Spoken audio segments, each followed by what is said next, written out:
Speaking of kids, families, and what you can do to support them, you can provide support to students who are homeless, at risk for becoming homeless, or dropping out of school, all while getting the rust off of your golf clubs, and also by doing a lot of other great things. Here with the details is Eliza Crescentini. She's the executive director of the Children's Study Home, and she joins us this morning to tell more about it. Thank you. Thank you very much for having me. Eliza, nice to have you. Celebrating 150 years. This is amazing. Tell us about the Children's Study Home. It is, and it says a lot about the Children's Study Home being 150 years old.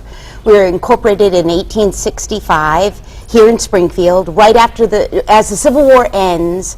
There's an enormous amount of growth in the Springfield area due to the armory and mills and very little social infrastructure to support children and families.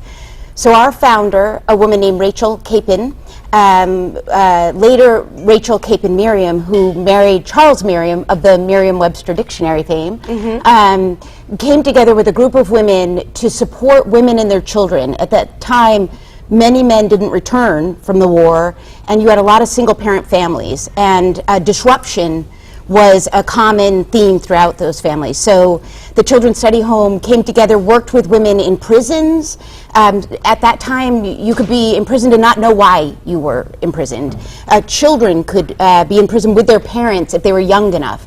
And this was a group of women who felt like there were services and needs that needed to be available in the community, and came together to ensure that those needs were met.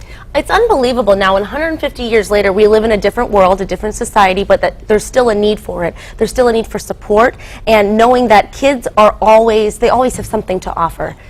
You know, I think what's fascinating is that 150 years later, the world is very different, and yet the world is very much the same.